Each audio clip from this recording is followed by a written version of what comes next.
Allez, c'est parti. Julie et moi, on se lance sur Arcachon Guétaria. Le tout en 0 déchet, ça demandait donc un peu de prépa.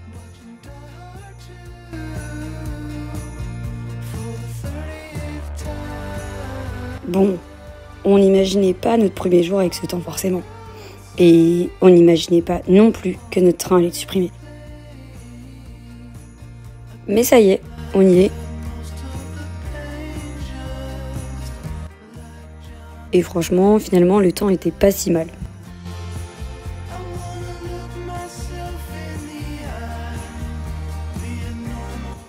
On avait dit 0 déchet, donc on privilégie au maximum les magasins en vrac. On a même trouvé la bière pour notre voyage. Pour finir ce premier jour, on demande au club de voile de poser la tente derrière leur local parce que ce soir-là, il y a beaucoup de vent. Vraiment beaucoup. On a même très mal dormi. Sabrina, une membre du club, nous apporte des gaufres et nous propose de dormir chez elle. On aurait peut-être dû dire oui. Là, on était parti pour Mimizan. Méline a passé 2 années de colo là-bas. Super souvenir pour elle. Pour moi, c'est surtout un détour de 10 km.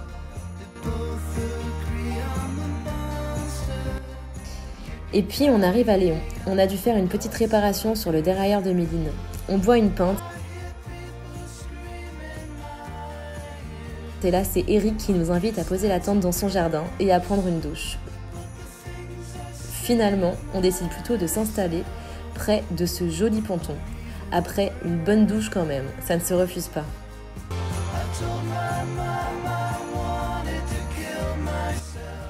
Jour 3, on passe Osgore.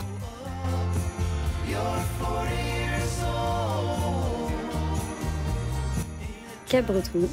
On s'arrête manger dans un super café. On passe voir de la famille de Julie à Boucau près de Bayonne et on finit à Biarritz. Fini les balades sur le plat, on commence à passer aux choses sérieuses avec le dénivelé. On est hébergé chez un couple américain et anglais grâce à Warm Shower.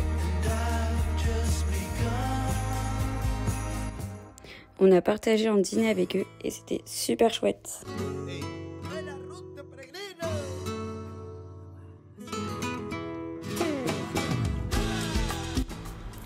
Aujourd'hui, on doit passer la frontière. On a un super temps et ça y est, on voit enfin les montagnes et ça se sent dans les cuisses.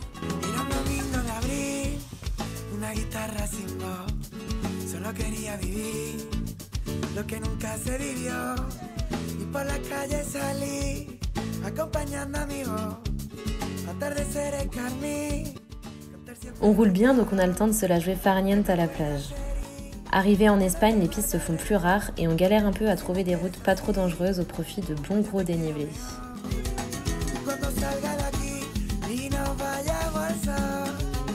On se fait héberger par Ahmet et ses chats grâce à Couchsurfing. Super rencontre. Jour 4. Bon, c'est reparti pour la pluie. Du coup, on tarde un peu à partir. On se tape un bon gros col et en plus, arrivé en haut, on n'y voit rien. 700 mètres de dénivelé positif sur 33 km. Ça commence à chauffer dans les cuisseaux. On rencontre Johannes à Zaroz et on décide de manger et de faire la journée ensemble. Guétaria, Zoumaya, et on grimpe la montagne pour essayer de trouver où bivouaquer. On essaie de faire du porte-à-porte et là, un vieux fermier accepte qu'on pose la tente dans son jardin. Finalement, son neveu nous ouvre les portes de sa grange. On a donc dormi là-haut, avec la vue sur les montagnes basques. Ça nous fera de bons souvenirs. Et c'est reparti pour une journée avec un super temps. Heureusement, on book ça en 4 heures et on décide donc de passer l'après-midi à San Sebastián. On va direct prendre une douche chaude à l'auberge de jeunesse et on passe acheter des fraises. On n'avait pas eu assez de dénivelé, donc on a décidé d'aller grimper pour voir le château de la ville.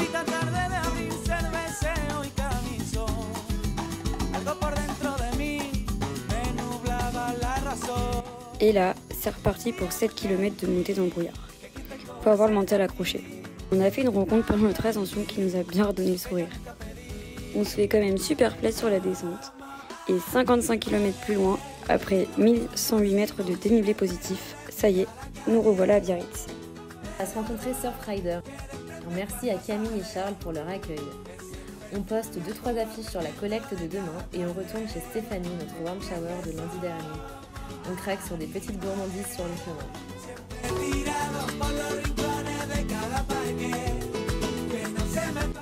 Sur une plage qui paraissait de premier abord propre, 2 sacs poubelles et 150 mégots ramassés. Merci à la petite team d'avoir participé avec nous. Les sauveteurs repartent même avec notre affiche pour sensibiliser sur la plage. On finit notre périple à Bayonne et c'est ainsi que s'achève notre petit voyage d'une semaine.